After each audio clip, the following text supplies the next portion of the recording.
Faly miarabanao amin'ity alatsinainy fa 13 ny volana desambra ity.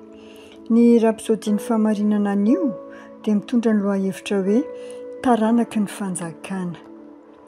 Ny teny fanokafana dia nalaina tao amin'ny Luka 5:12, 5:12 mivaky toy izao amin'ny anaran'i Jesosy. Ny lalàna sy ny mpaminany dia hatramin'ny Jaona. Hatramin'izany andro izany no nitoriana ny fanjakan'Andriamanitra ary mibosesika hiditra ao avokoa ny olona rehetra. Tena fanjakana ny fanjakan'Andriamanitra, nefa ara-panahy, ary efa nateraka indray ianao dia taranak'ilay fanjakana. Ahitana ny zavatra rehetra ao ambany fahefan'Andriamanitra ny fanjakan'Andriamanitra, na eto tany izany na any an-danitra.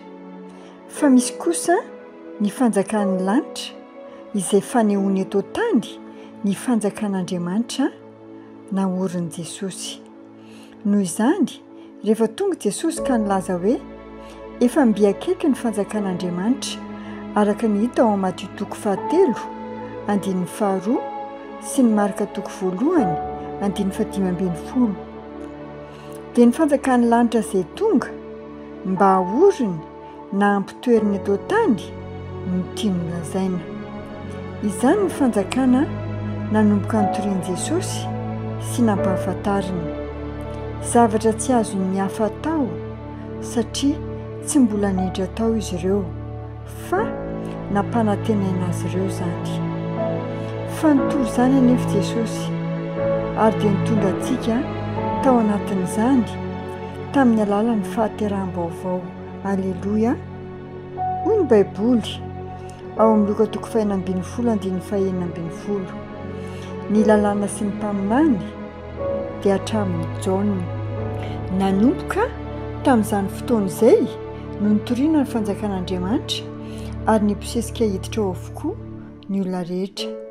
Hoy ny Kolosianina 1:12-7, misaotra ny ray, dia somary mandingana kely tsika, izay namindra antsika ho amin'ny fanjakan'ny zanany malalany.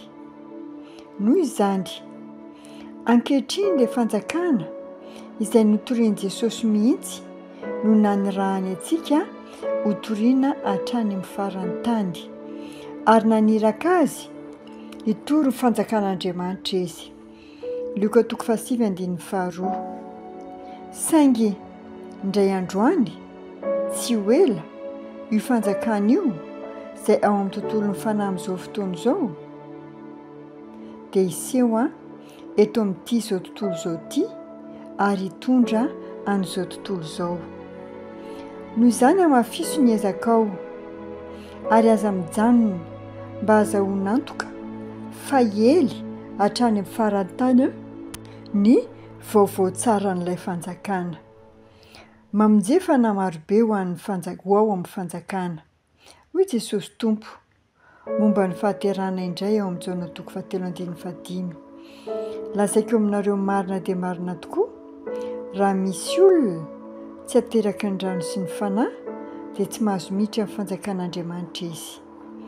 Andraikitsika ny mitory ny filazantsara n'ilay fanjakana mba andrenesan'ny lehilahy sy ny vehivavy, zazalahy sy zazavavy rehetra eto ambonin'ny tany, ka ino ary hoentina ao amin'ilay fanjakana.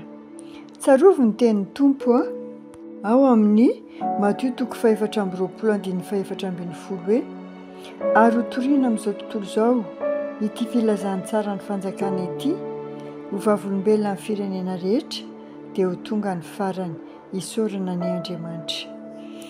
Manasanao hamerina an'izao vavaka ho tononoko izao. Ray malalo, misaotra anao satria nateraka indray ahy izao ary atao-poko ny fanjakanao. Mitory ny vaovao be voninahitra ny amin'ny herinao aho ho famonjeny izay voafatotry ny gadran'ny fahavalo, ka mamoaka azy hiala amin'ny fanamelohana ho amin'ny fahafahana be voninahitry ny fanjakanao. Amin'ny anaran'i Jesosy. Amen. Dia amin'ny tontolo andro mahafinaritra ho anao tompoko, samy hitain'Andriamanitra avokoa isika.